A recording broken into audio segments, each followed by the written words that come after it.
ശിലോഹായിൽ ഗോപുരം വീണു, കൂടെ നരരേറെ മരിച്ചു വീണു. തപം ചെയ്തു വരം നേടായിൽ നമ്മളതുപോലെ നശിച്ചു പോകും. വിഭൂതി തിരുനാൾ ദിനത്തിൽ നമ്മൾ പാടുന്ന പാട്ടാണിത്.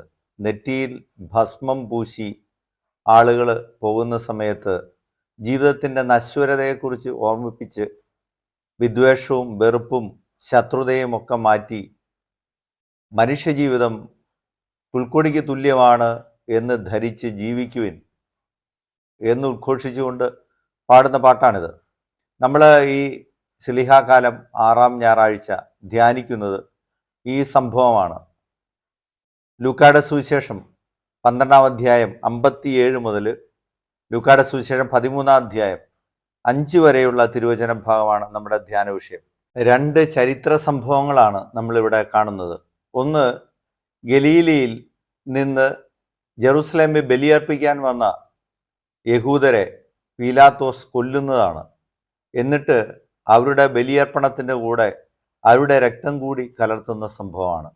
രണ്ടാമത്തത്, ശീലോഹായിൽ ഗോപുരം തകർന്നു വീണ് 18 പേർ കൊല്ലപ്പെട്ട കാര്യമാണ്. ഈ 2 ചരിത്ര സംഭവങ്ങളുടെ വെളിച്ചത്തിൽ നിന്നുകൊണ്ടാണ് നമ്മൾ സ്ലിഹാകാലം 6-ാം ഞായറാഴ്ച ഈ സുവിശേഷ ഭാഗത്തെ ധ്യാനിക്കുന്നത്. ഈ സുവിശേഷ ഭാഗം ആരംഭിക്കുന്നത് ഈശോയുടെ ഒരു മുന്നറിയിപ്പോടു കൂടിയാണ്. കാലത്തിൻ്റെ അടയാളങ്ങൾ തിരിച്ചറിവിൻ എന്നാണ് ആ ഭാഗത്തിൻ്റെ തലക്കെട്ട്. ഈശോ പറയുന്നു, പടിഞ്ഞാറ് മേഘം ഉയരുന്നത് കാണുമ്പോൾ മഴ പെയ്യുന്നു എന്ന് നിങ്ങൾ മനസ്സിലാക്കുന്നു. തെക്കൻ കാറ്റടിക്കുമ്പോൾ അതിശൈത്യമുണ്ടാകുമെന്നും. എന്നിട്ട് വളരെ പരുഷമായ ഭാഷയിലാണ് ഈശോ പറയുന്നത്, കപടനാട്യക്കാരെ, ഈ കാലത്തിൻ്റെ ഭാവഭേദങ്ങളെ നിങ്ങൾക്ക് വ്യാഖ്യാനിക്കാൻ കഴിയാത്തതെന്തുകൊണ്ട്? ഈശോ യഥാർത്ഥത്തിൽ അവിടെ സൂചിപ്പിക്കുന്നത് വലിയൊരു വിപത്തിനെ കുറിച്ചാണ്, വരാനിരിക്കുന്ന വലിയ ഒരു അപകടത്തെക്കുറിച്ചാണ്. AD 70 അഗസ്റ്റസിൻ്റെ സൈന്യം ജെറുസലേം തകർത്ത് തരിപ്പണമാക്കിയത് ആ ചരിത്ര സംഭവമാണ് ഈശോ സൂചിപ്പിക്കുന്നത്. പക്ഷേ യഹൂദജനം ആ കാര്യങ്ങളെക്കുറിച്ചൊന്നും അറിവില്ലാതെ, വരാൻ പോകുന്ന അപകടത്തെക്കുറിച്ചൊന്നും ധാരണയില്ലാതെ തമ്മിലടിച്ചും ശത്രുതയിലും ഒക്കെ കഴിയുകയാണ്. അതുകൊണ്ടാണ് ഈശോ ഇത് പറയുന്നത്, ചുറ്റുപാടുകളെക്കുറിച്ച് അറിവുള്ളവരായിരിക്കണം നമ്മൾ. ചുറ്റുപാടുകളിൽ വരുന്ന മാറ്റങ്ങളെക്കുറിച്ച് നമുക്ക് ബോധ്യമുണ്ടാകണം എന്ന് ഈശോ പറയുകയാണ്. പ്രിയപ്പെട്ടവരെ, നമ്മൾ ജീവിക്കുന്ന ഈ പരിസ്ഥിതിയിലും നമുക്ക് ഈശോയുടെ വചനങ്ങൾ അങ്ങേയറ്റം പ്രസക്തമായിട്ടുള്ള കാര്യമാണ്. ഇങ്ങനെ ക്രൈസ്തവരെക്കുറിച്ച് ഒരാക്ഷേപമുണ്ട്. സാംസ്കാരിക തലത്തിൽ ദാരിദ്ര്യരേഖയ്ക്ക് താഴെ ജീവിക്കുന്നവരാണ് ക്രൈസ്തവർ, പ്രത്യേകിച്ച് ക്രൈസ്തവ യുവജനങ്ങൾ എന്നുള്ള നിശിതമായ വിമർശനമുണ്ട്.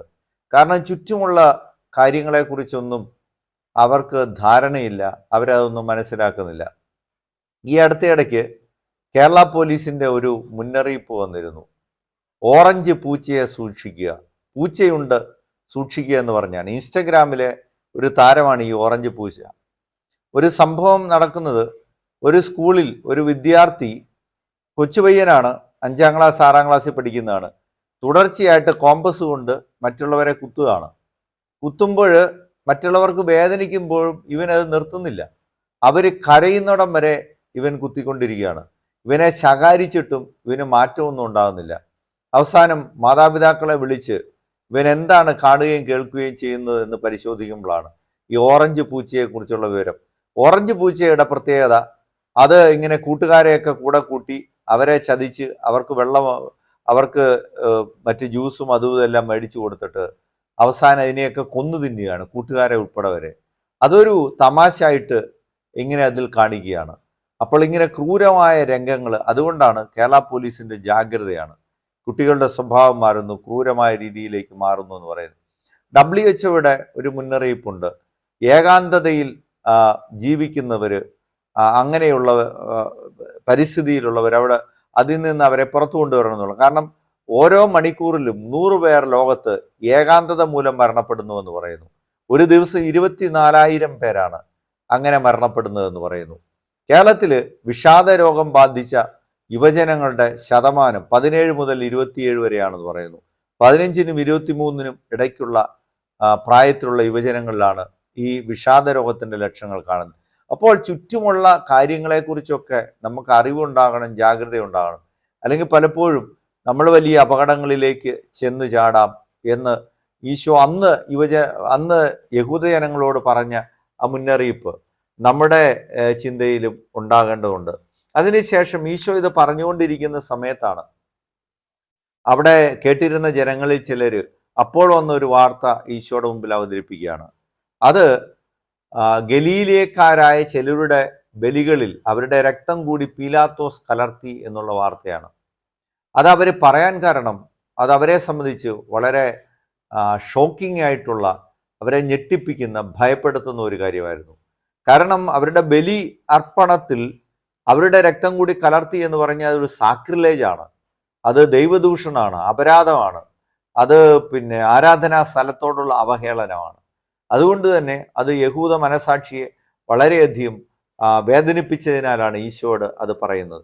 ഈ സംഭവത്തെക്കുറിച്ച് ചരിത്രപരമായി മറ്റ് തെളിവുകളൊന്നുമില്ല. പക്ഷേ ഇവിടെ ഇത് വിവരിക്കുന്നതിന് കാരണം ലൂക്ക ഒരു ചരിത്രകാരൻ കൂടിയാണ്. അപ്പോൾ അന്ന് ചരിത്ര സംഭവത്തെ ലൂക്കാ സുവിശേഷകൻ തള്ളിക്കളയാതെ രേഖപ്പെടുത്തുന്നു എന്ന് വേണം നമുക്ക് മനസ്സിലാക്കാൻ. ജോസഫൂസിൻ്റെയും ഫിലോയുടെയും ഒക്കെ ചരിത്രത്തിൽ ഈ പീലാത്തോസിൻ്റെ ക്രൂരതകളെക്കുറിച്ച് പറയുന്നുണ്ട്. അതിൻ്റെ അകത്ത് ഇത് ഉൾപ്പെടുത്തുന്നില്ല എന്നാണ് കാണുന്നത്. പീലാത്തോസ് AD 26 മുതൽ 36 വരെ യൂദയയുടെ ഗവർണറായിരുന്നു. ആ സമയത്ത് അയാൾക്ക് വലിയ യഹൂദ വിരോധമുണ്ടായിരുന്നു.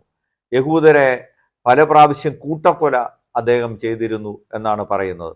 അവസാനം മൗണ്ട് ഗെരിസിമിൽ സമരിയാക്കാരെ കൂട്ടക്കൊല ചെയ്യുമ്പോൾ അത് വലിയ പ്രക്ഷോഭത്തിലേക്ക് പോകുന്നു. അവസാനം പീലാത്തോസിനെ റോമിലേക്ക് തിരികെ വിളിക്കുകയും പീലാത്തോസ് പിന്നെ റോമിൽ വെച്ച് കൊല്ലപ്പെടുകയും ചെയ്യുന്നതാണ് നമ്മൾ കാണുന്നത്. പീലാത്തോസിനെ വിചാരണ നടത്തി അങ്ങനെ വധിക്കുന്ന ആ കാര്യങ്ങളൊക്കെയാണ് നമ്മൾ കാണുന്നത്. ഏതായാലും ഇവിടെ ഇത് ഈശോയോട് പറയുന്ന സമയത്ത് ഈശോ പക്ഷെ തിരിച്ചു ചോദിക്കുന്ന ഇതാണ്, അങ്ങനെ അവർ കൊല്ലപ്പെട്ടതിനാൽ മറ്റ് ഗലീലിയക്കാരേക്കാൾ അവർ പാപികളാണ് എന്ന് കരുതുന്നുണ്ടോ? ഗലീലിയക്കാരുടെ പ്രത്യേകത അവർ കുറച്ചുകൂടെ വിശാല ഹൃദയമുള്ളവരായിരുന്നു യൂദയയിലെ യഹൂദരെക്കാൾ. പക്ഷേ അവർ റോമൻ സ്വേച്ഛാധിപത്യത്തിനെതിരെ കടുത്ത പ്രതിഷേധം ഉയർത്തിയിരുന്നു. ഒരുപക്ഷെ അതുകൊണ്ട് കൂടിയായിരിക്കാം ഈ ഗലീലിയക്കാരെ അവർ ബലിയർപ്പിക്കുന്ന സമയത്ത് റോമൻ പട്ടാളം വന്ന് പീലാത്തോസിന്റെ കൽപ്പന പ്രകാരം കൊന്നുകളയുന്നത്. അപ്പോൾ ഈശോ അതുകൊണ്ട് ചോദിക്കുന്നത് അവരെക്കാൾ പാപികളായിരുന്നോ? അല്ല എന്ന് ഈശോ പറയുകയാണ്. അപ്പോൾ അതിൽ നിന്ന് ഈശോ കൊടുക്കുന്ന സന്ദേശം ഇതാണ്, പശ്ചാത്തപിക്കുന്നില്ലെങ്കിൽ നിങ്ങളും അതുപോലെ നശിക്കും. അപ്പോൾ ഈ സംഭവങ്ങളിൽ നിന്നൊക്കെ നമ്മുടെ ജീവിതത്തിന് മാറ്റങ്ങൾ വരുത്തണമെന്നാണ് ഈശോ പറയുന്നത്. അവിടെ ഈശോ ഒരു തിരുത്തും കൂടെ കൊടുക്കുകയാണ്. കാരണം യഹൂദരുടെ ചിന്തപ്രകാരം ആർക്കെങ്കിലുമൊക്കെ വലിയ അപകടങ്ങളുമൊക്കെ വരുമ്പോൾ അത് പാപത്തിന്റെ ഫലമാണ് എന്നുള്ള വ്യാഖ്യാനമുണ്ട്. ആ വ്യാഖ്യാനത്തെ ഈശോ നിരാകരിക്കുകയാണ്. അതല്ല പ്രധാനം, അതിനേക്കാൾ കൂടുതൽ നമ്മൾ എടുക്കേണ്ട സന്ദേശത്തെക്കുറിച്ചാണ്. ടെക്സാസിൽ നമ്മൾ കാണാം എത്രമാത്രം മനസ്സിനെ ദുഃഖിപ്പിക്കുന്നതാണ്. 8 വയസ്സ് മുതലുള്ള കുഞ്ഞുങ്ങൾ അവർ ഗാഡലൂപ്പ നദിയുടെ തീരത്ത് ഒരു സ്പിരിച്വൽ ക്യാമ്പിൽ സംബന്ധിക്കുന്ന സമയത്ത് വെള്ളം ഉയരുകയും 3/4 മണിക്കൂർ കൊണ്ട് 22 അടി വരെ വെള്ളം ഉയർന്ന് ആ കുഞ്ഞുങ്ങളല്ല 250ഓളം പേര് മരണപ്പെട്ട ദാരുണമായ സംഭവം. അപ്പോൾ അത് ഈശോ പറയുന്ന ഇതാണ്, നമ്മൾ അതിൽ നിന്ന് നമ്മൾ പാഠം ഉൾക്കൊണ്ട് നമ്മൾ മാനസാന്തരപ്പെടുക. അവര് പാപികളായിരുന്നു എന്ന് നമ്മൾ കരുതരുത്. കുഞ്ഞുങ്ങൾ ഉൾപ്പെടെയുള്ള ഇതെല്ലാം അതിൽ നിന്ന് നമ്മുടെ ജീവിതത്തെ നവീകരിക്കാനാണ് നമ്മൾ നോക്കേണ്ടത്. അവർക്ക് വേണ്ടി നമ്മൾ പ്രാർത്ഥിക്കുക. ഇതെല്ലാമാണ് ഈശോ ആ തരത്തിലാണ് ഈ സംഭവത്തെ. അപ്പോൾ അതിൻ്റെ കൂട്ടത്തിൽ ഈശോ ഒരു സംഭവം കൂടെ ചേർക്കുകയാണ്. ഇത് മനഃപൂർവ്വം ചരിത്ര സംഭവം, പക്ഷെ മനഃപൂർവ്വമായിട്ട് പീലാത്തോസ് ചെയ്ത കാര്യം. അതിൻ്റെ കൂട്ടത്തിൽ ഈശോ തൻ്റെ സന്ദേശം കുറച്ചുകൂടെ വ്യക്തമാക്കാൻ വേണ്ടി ഒരു സ്വാഭാവികമായിട്ട് നാച്ചുറലായിട്ട് നടന്ന ഒരു ഇൻസിഡൻറ്റ് കൂടെ ചേർക്കുകയാണ്. ഒരു പ്രകൃതിയോട് ബന്ധപ്പെട്ട ഒരു ഇൻസിഡൻ്റ് ആണ് അത്.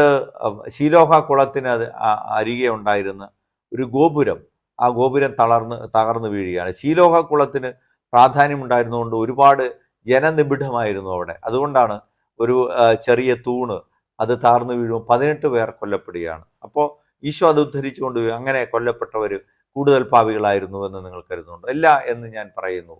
മനസ്സാന്തരപ്പെടുന്നില്ലെങ്കിൽ നിങ്ങളും അതുപോലെ നശിക്കും. അപ്പോൾ ഇതിൻ്റെ പ്രധാന സന്ദേശം അത് തന്നെയാണ്.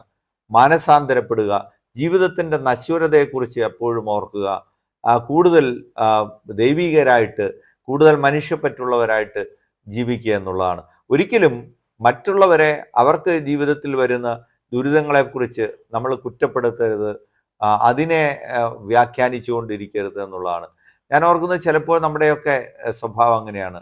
വന്ദനാദാസ് എന്ന് പറയുന്ന ഒരു യുവ ഡോക്ടർ കൊല്ലപ്പെടുന്നു. ഒരു ഭ്രാന്തൻ, ഒരു അധ്യാപകനാണ്, പക്ഷേ ലഹരിക്ക് അടിമയാണോ ആയിരുന്നു എന്നാണ് പറയുന്നത്. വന്ന് അത്യാഹിത വിഭാഗത്തിൽ വന്നിട്ട് ആ പാവം യുവ ഡോക്ടറെ കുത്തിക്കൊല്ലുകയാണ്. പക്ഷേ ആ സമയത്ത് അവിടെ നാട്ടുകാർ ചിലരിൽ നിന്ന്, ഈ ചാനലുകാർ ഇൻ്റർവ്യൂ എടുക്കുമ്പോൾ അവിടെ ചിലർ ഒരു ആക്ഷേപാർഹമായ രീതിയിൽ പറയുകയാണ്, ഈ കുട്ടിയെ അവിടെ നിന്ന് നിലത്തിറക്കി നടത്തിയിട്ടില്ല, അത് നേരെ ഡീപ്പോളിൽ ആണ് പഠിച്ചുകൊണ്ടിരുന്നത്, അവിടെ അങ്ങോട്ട് വണ്ടിയിൽ തന്നെയാണ് കൊണ്ടുവന്നത്, എങ്ങനെയൊക്കെ. അപ്പോൾ നോക്കുക, ഒരു സംഭവത്തിൻ്റെ അതിനോട് സഹതപിക്കുകയും അതിൽ നിന്ന് നമ്മൾ കൂടുതൽ മാനസാന്തരപ്പെട്ട നല്ല മനുഷ്യരായി മാറുകയും ചെയ്യല്ലാതെ ഈ തരത്തിലുള്ള വ്യാഖ്യാനങ്ങളെല്ലാം ഈശോ, കുറ്റപ്പെടുത്തലുകളെല്ലാം ഈശോ ശക്തമായിട്ട് നിരാകരിക്കുന്നത് നമ്മൾ കാണുന്നുണ്ട്. നമ്മൾ മാനസാന്തരപ്പെടുന്നതാണ് ഏറ്റവും പ്രധാനപ്പെട്ടത്. നമ്മൾ കഴിഞ്ഞ ദിവസം കണ്ടു, Vincy Aloshious the face of the ഫേസ്ലെസ്സിൽ അഭിനയിച്ച വളരെ സമർത്ഥയായ അഭിനേത്രി. ഒരുപക്ഷെ ആ സിനിമ വേറെ സിനിമയിലായിരുന്നു ഒരുപക്ഷെ അവാർഡ് വരെയും കിട്ടേണ്ടതാണ്, പക്ഷേ അത് കിട്ടിയില്ല. ഈ അഭിനേത്രി ഷൈൻ ടോം ചാക്കോയെ കുറിച്ച് ഒരു ആരോപണം പറഞ്ഞിരുന്നു, ലഹരിക്ക് അടിമയായിട്ട് അവസാനം അതിൽ നിന്ന് വിമുക്തി നേടാൻ വേണ്ടി യാത്ര പോകുന്നതിനിടയ്ക്ക് ഷൈൻ്റെ പ്രിയപ്പെട്ട പപ്പ അപകടത്തിൽ മരിച്ചുപോവുകയാണ്. പിന്നെ ഇവർ രണ്ടുപേരും കൂടെ ഒരു ഇൻ്റർവ്യൂ കാണുന്നു, ലഹരിയിൽ നിന്ന് വിമുക്തനായിട്ട് ഇനി ഒരിക്കലും ലഹരി ഉപയോഗിക്കില്ല എന്ന് പറഞ്ഞ് ഷൈൻ ടോം ചാക്കോ നിൽക്കുമ്പോൾ വിൻസി അലോഷ്യസ് പറയുന്നു, ഇങ്ങനെയുള്ള ആളെയാണ് നമുക്ക് ആവശ്യം. ഒരു ദുരന്തത്തിൽ നിന്ന്, ഒരു അപകടത്തിൽ നിന്ന്, അതിൽ നിന്ന് പാഠം ഉൾക്കൊണ്ട് മാനസാന്തരത്തിലേക്ക് വന്ന ഒരു മനുഷ്യൻ. ഈശോയും ഈ സുവിശേഷ ഭാഗത്തിൽ അത് തന്നെയാണ് പറയുന്നത്. ഏറ്റവും പ്രധാനപ്പെട്ടത് നമ്മുടെ മനസ്സിനെ നവീകരിക്കുക എന്നുള്ളതാണ്. ഓരോ സംഭവങ്ങളും നമ്മുടെ മനസ്സിൻ്റെ നവീകരണത്തിനും കൂടുതൽ നന്മയിലേക്ക് നയിക്കുന്നതിനും കാരണമാകട്ടെ എന്നാണ് ഈശോ പറയുന്നത്. ഈശോ നമ്മെ അനുഗ്രഹിക്കും. Subscribe now and press the bell icon. Never miss an update.